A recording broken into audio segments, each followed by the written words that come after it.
Subscribe now and press the bell icon. आज हम मनुष्य शरीर में हैं। ये माटी का पुतला और खाक में मिल जाएगा 10-20 साल के अंदर अंदर। और फिर हमारे ऊपर महाराज ने लिखा है कि कबीर काहे गर्भियो और ऊंचा देख आवास और काल पड़े भू लेटना तेरा ऊपर जामे घास। कल तो जमीन पर जाकर पड़ना होगा और वहां फूक फाक के थोड़ी सी राख हो जाएगी और उसके ऊपर फिर तेरा घास जामेंगे। तो इस प्रकार इस अहंकार ने, जैसे आज हम पशु बन जाते, शरीर छूटेगा ये भी पक्का है, और छूटने के बाद फिर पशु जुन्नी में जाना होगा जिसमें नाम नहीं लिया जिन्होंने और विकार किए बीड़ी शराब मास्तमा को प्रयोग करते रहे, उनको 184 प्राप्त होगी। फिर जिन भक्तों ने नाम भी ले लिया और अपना धर्म पुण्य भी कर रहे हैं और फिर भी अभिमान रह गया तो फिर भी आप 184 में जाओगे। वो दूसरी बात है कि आपकी की हुई कमाई परमात्मा अवश्य देगा आपको। फिर ना जाने 1000 वर्ष में सूत बैठे, फिर ना 10,000 वर्ष में सूत बैठे ऐसे सत्संग का कि जिसमें आज आपको पूर्ण ब्रह्म परमात्मा के बारे में जानकारी दी जाएगी। तो 184 के अंदर हम कुत्ते बनते हैं। प्रथम जीवन कुत्ते का ले लो, स्वान का, जो कि बहुत आसपास हमारे होता है, और फिर उसके कष्ट पे जरा सा दृष्टि घुमा कर देख लो, बस ज्यादा नहीं। कल हमने देखा रात्रि में इतनी ठंड थी और एक कुत्ता इस गली के अंदर है, बाहर पड़ा बेचारा और ऊपर से उसके खांसी होगी। 1 मिनट भी उस कुत्ते को खांसी से चैन नहीं थी। अब देखियो, पहले तो जन्म कुत्ता, ऊपर से ये खतरनाक रोग उसको लग गया। फिर कोई टांग तोड़ दे, आम कुत्ते के पैर में लंग पावेगी। क्यों पावेगी? कि उसका कोई ना कोई डला, कोई लठ या कोई पहिया उतर जाएगा, क्योंकि बिचारे बैठे वो पिछला अहंकारी जीव था। उसने कोई नो कह दे थोड़ा इधर वाले कौन होता, अभिमान रखा करता था, और आज अभिमान उसमें जोका तू है। अपने अहंकार वो बिचारे बैठेगा और बिल्कुल ऊपर गाड़ी चढ़ हो लेगी जब थोड़ा सा सरकेगा एक तरफ ने। वो पिछला जो उसके अंदर बदमाशी थी वह अब भी मौजूद है।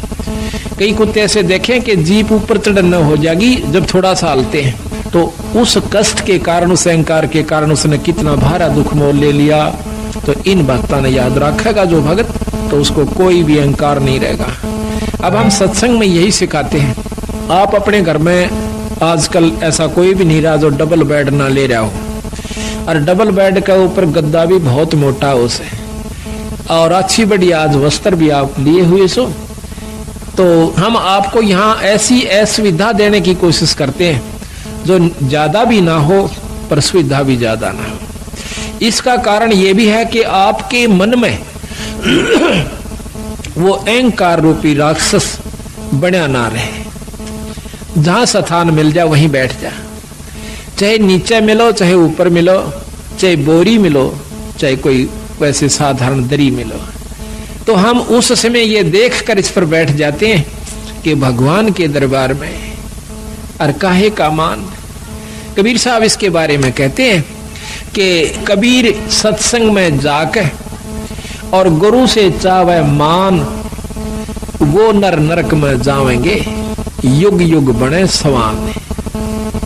जो सत्संग में जाकर और गुरुओं से मान की इच्छा रखता है कि हमने अच्छे स्थान पर गुरुआनंद नहीं बिठा, हम जानबूझ कर अवॉइड करते हैं उनको अच्छे स्थान पर बैठाने की, क्योंकि ये अंतःकरण हमें क्योंकि समय समय पर ये चेक करना पड़े से कि इसमें भी वह बीमारी बकाया सैक नहीं है। पहले जब नाम उपदेश दिया करते थे संत जल्दी से उपदेश नहीं दिया करते, परीक्षा लिया करते थे।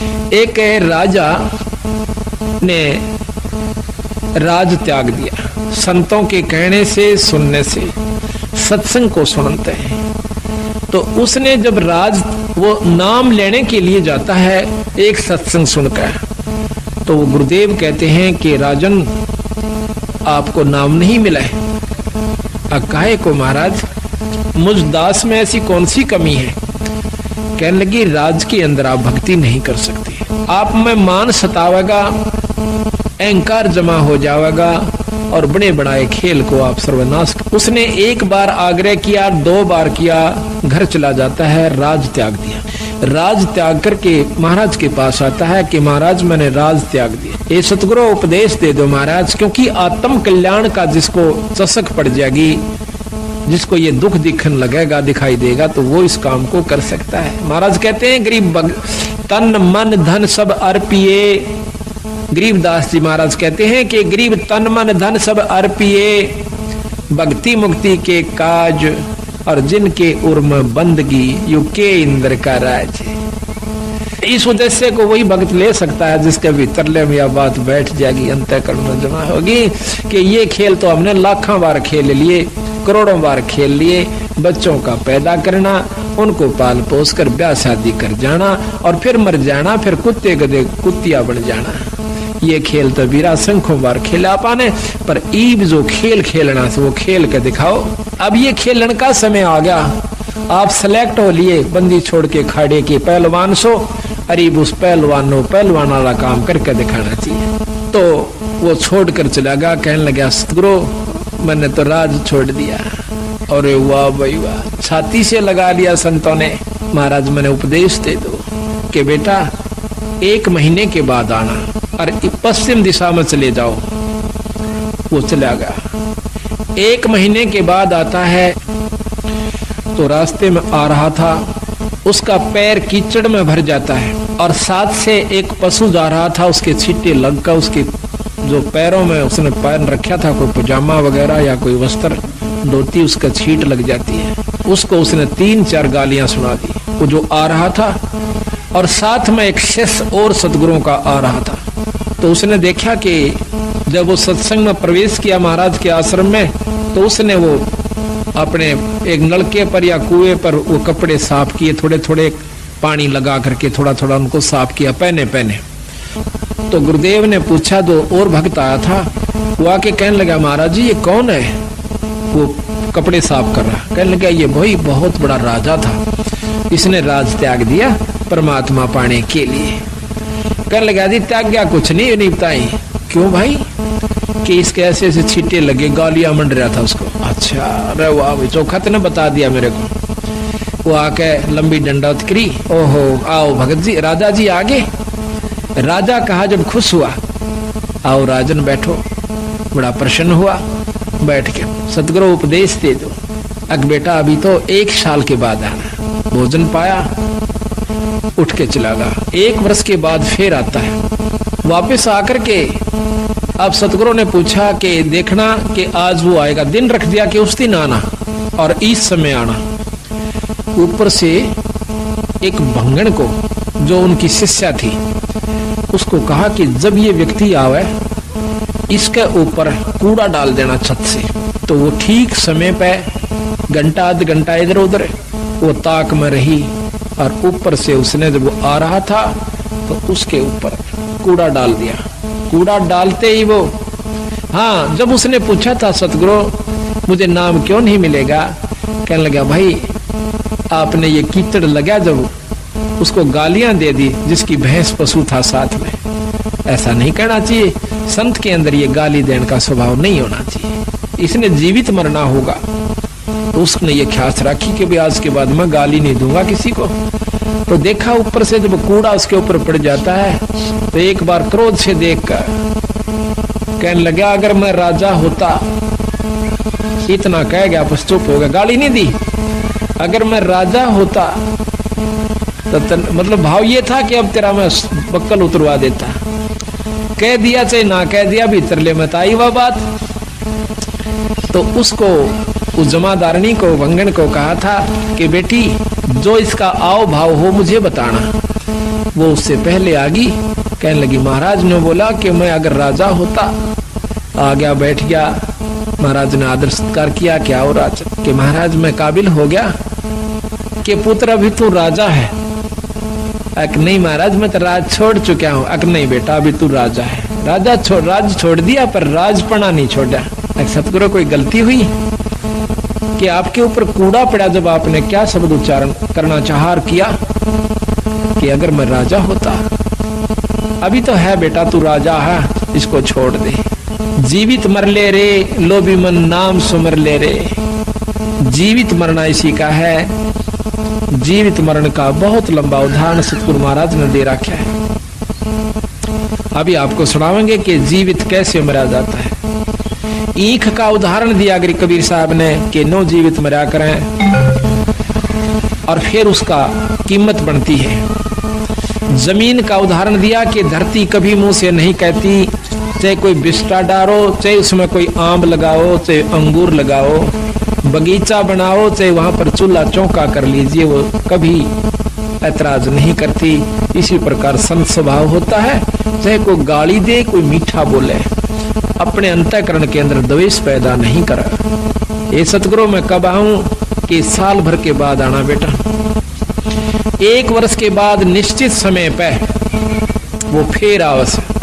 तो उस समय ऊपर से चौड़ा भर के डालना था। उस बंगड़ को कह दिया एक और व्यक्ति को कि ऐसे करना कि जब ये आवस के ऊपर गारा और पेशाब मिलाकर पशु का वो डाल देना।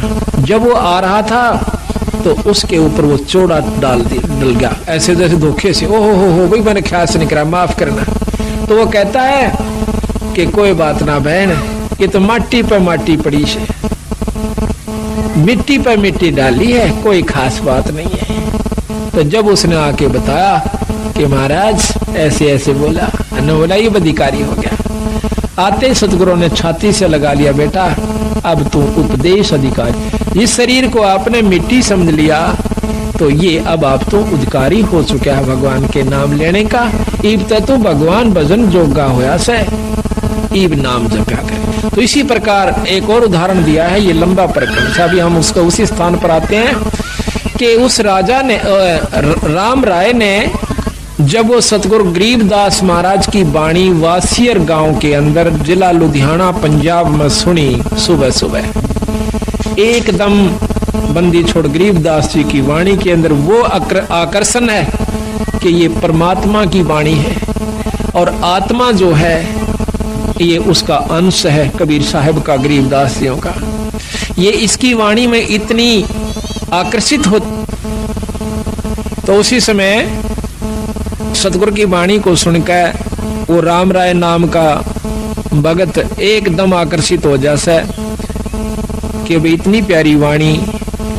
उसने चाहा कि अभी जाकर बैठ जाऊं, पर वो पहले घूम फिर के आया, आकर के महाराज के पास बैठ जाता, वो भगत जी के पास जो कि वहां पर सतगुरु की वाणी का पाठ कर रहा था। काफी देर सुनता रहा, इतना आत्म विभोर हो गया, उसकी आंखों से पानी गिरना शुरू हो गया महाराज की वाणी को सुनने मात्र से। फिर उस राम राय ने पूछा, जब उस महात्मा ने, उस संत ने अपनी वाणी को विराम दिया तो पूछा कि महाराज ये वाणी किस महापुरुष की है? तो वो संत कहने लगा कि मेरे पूज्य गुरुदेव की है। आपके गुरुदेव जी का क्या नाम है? कि गरीबदास महाराज, गरीबदास बंदी छोड़। कहने के बंदी छोड़ किसे कहते हैं? महाराज ने लिखा गरीबदास जी ने कि अमर करूं सतलोक पठाऊं ताते बंदी छोड़ कहूं। अमर करूं और सतलोक पठाऊं। सतलोक सचखंड नो कहते हैं। वो पूछने लग गया, कहा जी? वो सचखंड और वही सतलोक। अमर करूं सतलोक पठाऊं ताते बंदी छोड़ कहूं। इस काल से जीव न छुड़वाऊंगा, इस कर लिए मैं बंदी छोड़ कहलाता हूं। कबीर साहब ने गरीबदासियों के बारे में उस भक्त ने जानकारी दी। उन्होंने पूछा कि वो संत अभी शरीर में है या नहीं है? तो वो संत कहता है कि महाराज अभी शरीर में है और छुडानी गांव के अंदर है, जिला रोहतक में, तहसील बहादुरगढ़ के पास।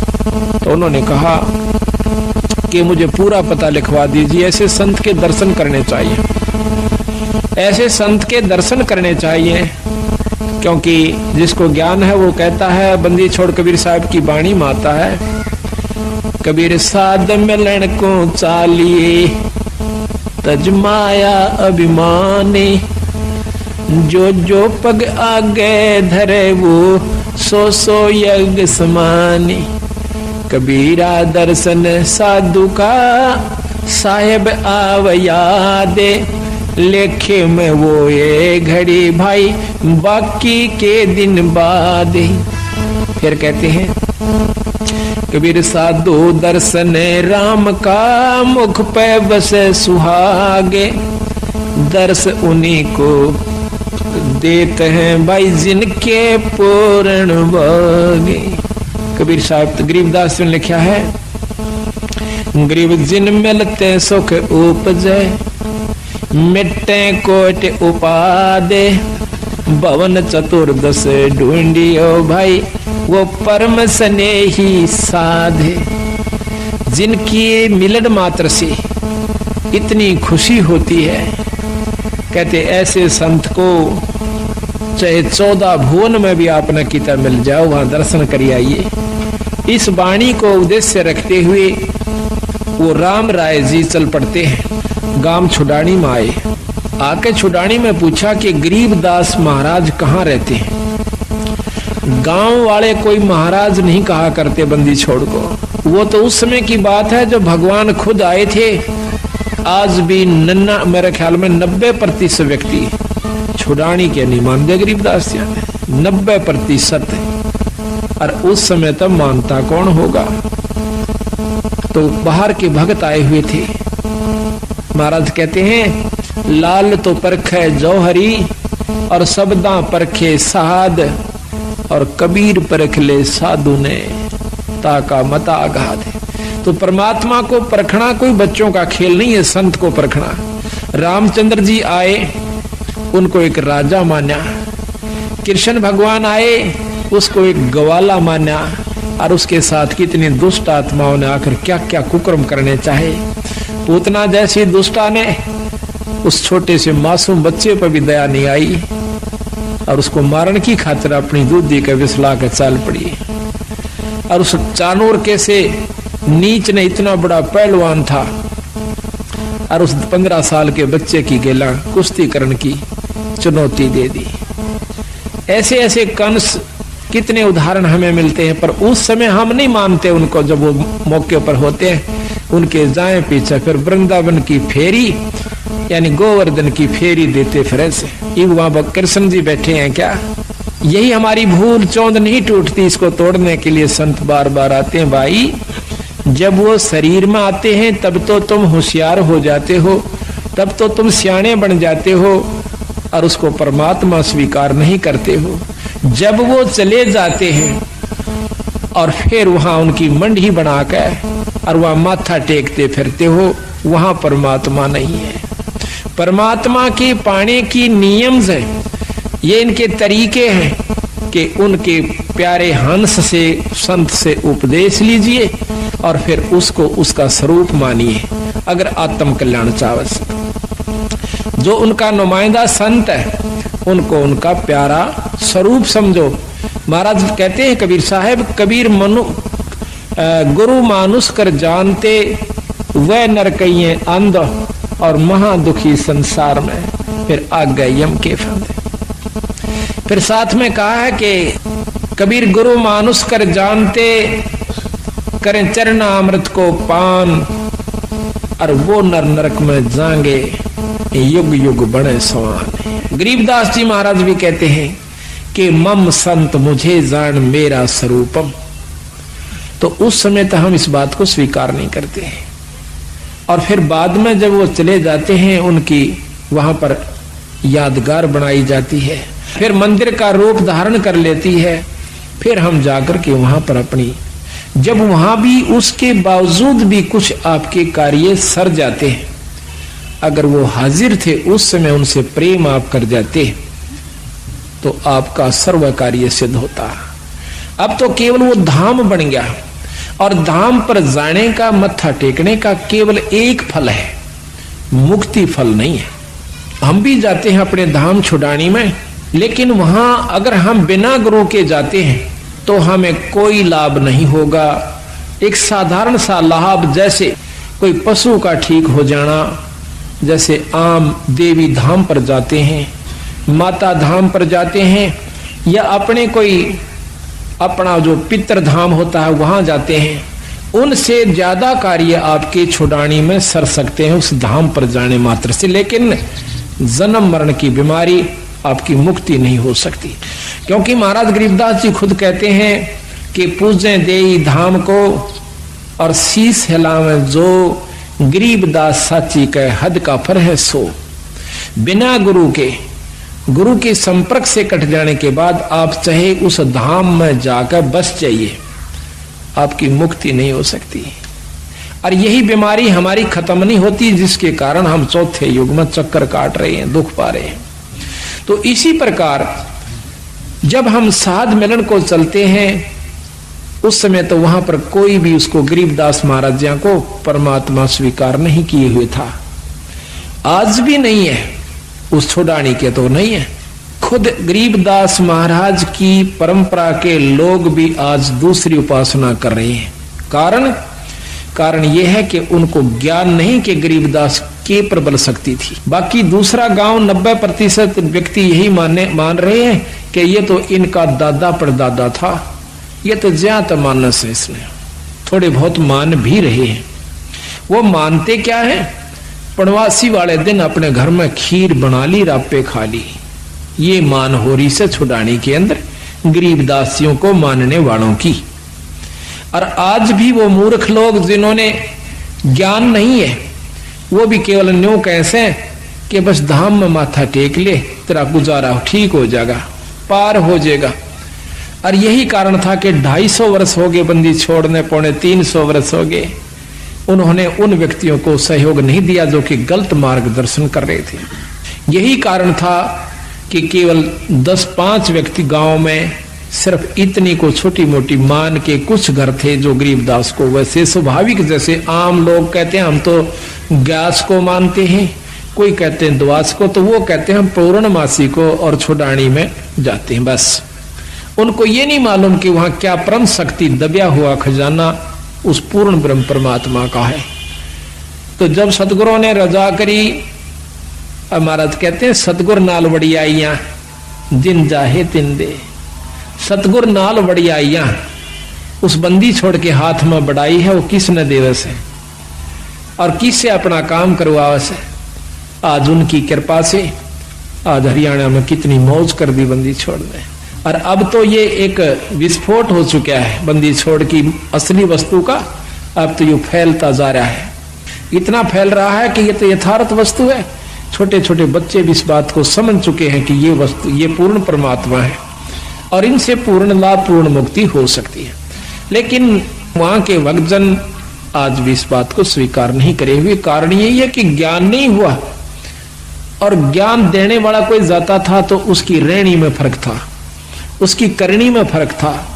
आप उसमें आचरण नहीं था, औरों को ग्रंथ साहब सुनाता था, तो उसकी बात का असर 1, 2, 4 बार, साल 2 साल हो सकता है। लेकिन असर उसका होता है जो खुद करे और दूसरे ने फिर करके दिखावे। अब देखो भाई, मन ने तो इसमतिया ढूंढ के वस्तु पाई है, आप भी इसको ये लाभ उठा सकते हो। तो उसने पूछा वायस राम राय ने कि भाई गरीबदास महाराज से मिलना है।